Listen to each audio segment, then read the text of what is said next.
बिस्मिल्लाहिर्रहमानिर्रहीम। अस्सलामुअलैकुम students, welcome to my channel learn education. Hope you are all fine. Students, आज की इस वीडियो में हम फिज़िक्स के topic physical quantity and standard of measurement के बारे में बताएंगे। तो ये टॉपिक बहुत आसान है, मैं आपको बहुत आसानी से समझाता हूँ। सबसे पहले आपको ज़रूरी है कि इस वीडियो के एंड तक देखिए, कहीं पर भी स्किप ना करें। इंशाल्लाह आपको ये टॉपिक समझ आ जाएगा। तो फिज़िकल क्वांटिटी को समझने से पहले मैं आपको बताता हूँ फिज़िक्स में हम क्या स्टडी करते हैं। फिज़िक्स में हम स्टडी करते हैं एटम को, एटॉमिक पार्टिकल्स, इसी तरह सब एटॉमिक पार्टिकल्स, मॉलिक्यूल को स्टडी करते हैं। इसी तरह बड़े से बड़े ऑब्जेक्ट, अर्थ, इसी तरह सन, मून, चाँद वगैरह, इन तमाम चीज़ों को हम स्टडी करते हैं। तो इन तमाम चीज़ों को स्टडी करना फिज़िक्स का काम है। अब मैं आपको बताता हूँ, इसी तरह अगर इनका स्टडी फिज़िक्स का काम है तो इनको मेजर करना ये भी फिज़िक्स का काम है। तो इन तमाम चीज़ों को मेजर करना ये फिज़िक्स का काम है। तो यह एक बात याद रखिए, physics is the subject of measurement. Physics वो मजमून है जिसमें हम चीज़ों की मेजरमेंट करते हैं। तवज्जो, यहाँ मुतवज्जो हो जाए स्टूडेंट्स। अगर आप कहीं और ध्यान देंगे तो आपको ये टॉपिक समझ नहीं आएगा। मैंने बता दिया कि छोटे से छोटे ज़र्रे से लेकर बड़े से बड़े ऑब्जेक्ट, एटम से लेकर अर्थ, मून, इन तमाम ऑब्जेक्ट्स को मेजर करना ये फिज़िक्स का काम है। कहीं पर ये मेजरिंग इलेक्ट्रॉन का है, कहीं पर ये मेजरिंग ज़मीन का है। इलेक्ट्रॉन कितना छोटा है, ज़मीन कितना बड़ा है, लेकिन फिर भी इन चीज़ों को मेजर करना फिज़िक्स का काम है। तो स्टूडेंट्स, इन चीज़ों को मेजर करने के लिए कोई स्पेसिफिक क्वांटिटी तो चाहिए। मैं आपको पहले बता चुका हूँ कि physics is the subject of measurement. Physics क्या है? मेजरमेंट की सब्जेक्ट है।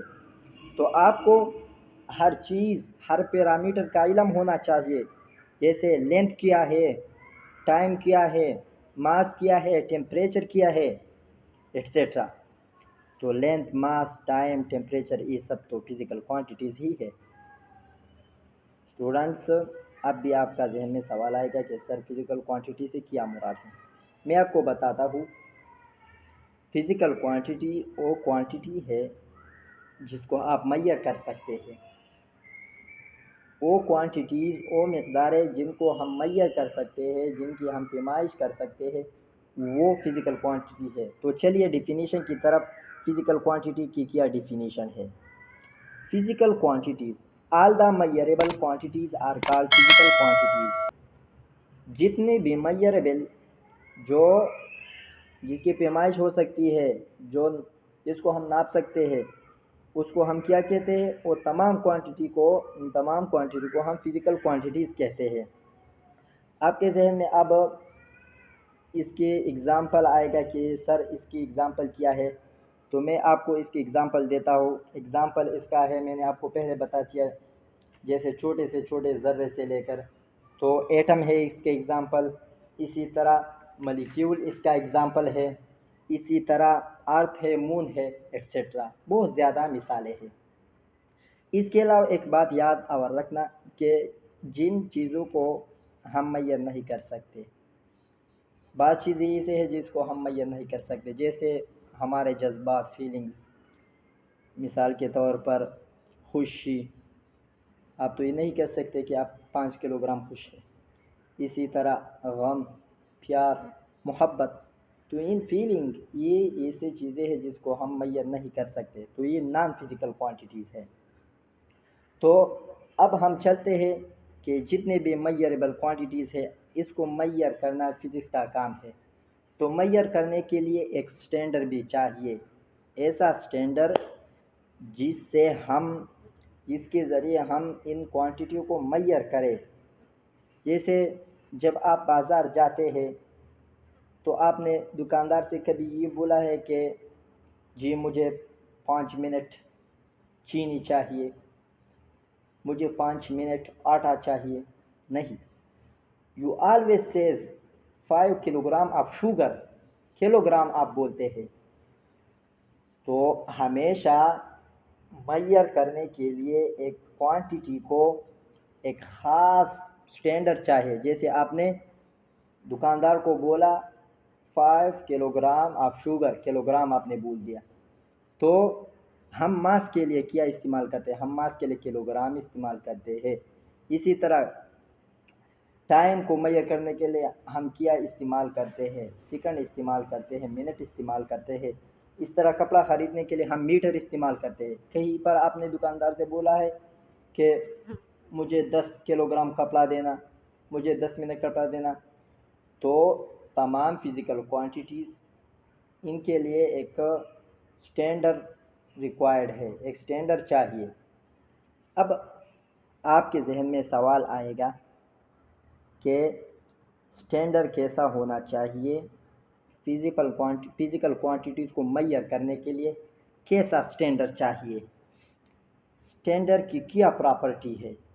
तो मैं आपको स्टैंडर्ड के प्रॉपर्टी बताऊंगा कि स्टैंडर्ड की क्या प्रॉपर्टी है। तो पहले प्रॉपर्टी है, मोबाइल को देखिए, standard should be an variable. ऐसा स्टैंडर्ड होगा जो एन वेरिएबल हो, अनचेंजिंग हो, जिसमें चेंजिंग ना हो। अब मैं इसकी वजाहत करता हूँ। जैसे आप सुबह ख़रीदने के लिए मार्केट में गए, सुबह के वक्त मिसाल के तौर आप फल ख़रीदने के लिए मार्केट में गए। एक शख्स के पास तराज होता और उसने एक स्टैंडर्ड की फॉर्म में एक सॉलिड रखा था। मिसाल के तौर पर उन्होंने मोम का वैक्स रखा था। मोम का वैक्स क्या है? हम मोमबत्ती इसको कहते हैं, जो पिघल जाता है। सुबह आप गए तो सुबह उसकी वज़न ज़्यादा था।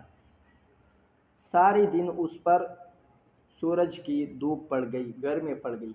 जब आप शाम को जाएंगे वही दुकान पर, तो क्या उस मोमबत्ती की वही वज़न होगा जो सुबह था? नहीं, क्योंकि वो तो सारा बह गया, वो निकल गया, तो इसका वज़न चेंज हुआ। तो मोमबत्ती इसको स्टैंडर्ड बनाना, ये क्या है इस सिचुएशन में? ये तो ये वेरिएबल है। सुबह को कुछ आवर वज़न है, शाम को कुछ आवर है, तो ये वेरिएबल है। हमें ऐसा स्टैंडर्ड चाहिए जो एन वेरिएबल हो। मैं आपको एक और मिसाल देता हूँ। हमारा एक टीचर था, उस्ताद था, वो बता रहा था कि मैं एक जगह पे गया, मैंने देखा कि एक शख्स था वहाँ कपड़े बेच रहा था और आवाज़ें दे रहे थे कि 10 रुपये का बाजू, 10 रुपये का बाजू। मैंने जब देखा उस शख्स को, मैं बहुत खुश हुआ। कि खुश इसलिए हुआ कि शख्स बहुत बड़े कद का था। बाजू, बाजू तो आप जानते होंगे, बाजू के मुताबिक वो कपड़ा बेचता था। तो हमारा टीचर कहते थे कि हाँ, मैं बहुत खुश हुआ कि वो इसलिए कि वो एक बड़े कद का था और बाजू भी उसका बहुत बड़ा था और 10 रुपये का बाजू दे रहा था। तो मैंने कहा कि मैं वापस आता हूँ, मैं पैसे लेकर वापस आता हूँ। तो जब मैं वापस आया, पैसे लाया अपने पास अपने साथ, तो जब देखा वो शख्स नहीं था, उसका छोटा बच्चा उसने वहाँ पर लगाया था और वो बच्चा भी आवाज़ें दे रहे थे 10 रुपये का बाजू, 10 रुपये का बाजू। तो मैं बहुत नाराज़ हुआ, खफा हुआ कि ये क्या है, इतना छोटा है, ये तो बहुत छोटा है और ये भी 10 रुपये का बाजू दे रहे थे। तो इसमें भी वेरिएबल आया, बाजू में चेंजिंग आया। तो ये भी अब इंशाल्लाह आप इस पॉइंट पे समझ गए हो। तो standard should be an variable. दूसरा प्रॉपर्टी क्या है स्टैंडर्ड का? Standard should be accessible. इसको मैं आपको बताता हूँ, इसको भी आप समझ जाएंगे। एक्सेसिबल का मतलब ये है जिसको हर कोई शख्स खरीदे। मैं आपको बताता हूँ, मिसाल के तौर पर जब आप कोई मिसाल के तौर पर आप फल वाले दुकान में फल लेने गए, तो फल वाले दुकान के पास जो पत्थर है, अगर वो पत्थर सोने का होता तो क्या वो दुकानदार उसको खरीदता? सोने का पत्थर, उस सोने के पत्थर खरीदने के लिए वो अपना घर, कपड़े, ज़मीन सब कुछ बेच के पत्थर खरीदना पड़ता था उसको। अगर उस दुकानदार ने एक ख़रीद लिया तो जितने भी बाज़ार में इसके अलावा दुकानें हैं, वो सब दुकानदार उसके पास इस पत्थर को मांगने के लिए आएंगे कि भाई मुझे दे दे, मुझे दाल तोलनी है, मुझे चीनी तोलनी है, मुझे पत्थर दे दीजिए। तो ये it should not be accessible.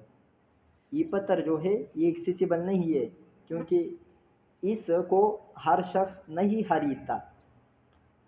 तो लोग, अगर उसने ख़रीद लिया तो जो लोग सौदा ख़रीदने के लिए जाते हैं, वो सौदा ख़रीदने के बजाय उस मय्यरेबल इंस्ट्रूमेंट को उसको चोरी करके ले जाएंगे। तो इट शुड, हाँ, standard should be accessible. Standard ऐसा चाहिए जो एक्सेसिबल हो, मतलब कि हर गरीब और अमीर इसको ख़रीद सके, हर मय्यर करने वाला इसको ख़रीद सके, हर मय्यर करने वाले के एक्सेस में होना चाहिए, ऐसा स्टैंडर्ड होना चाहिए। तो स्टूडेंट्स, आज का वीडियो यहीं पर इख्तिताम पर पहुंच जाता है। तो वीडियो के आखिर में मैं आपको बताता हूँ कि हमने ये चैनल नया शुरू किया है लर्न एजुकेशन के नाम से। तो आपने हमारे हौसला अफजाई के लिए इस वीडियो को लाइक देना है।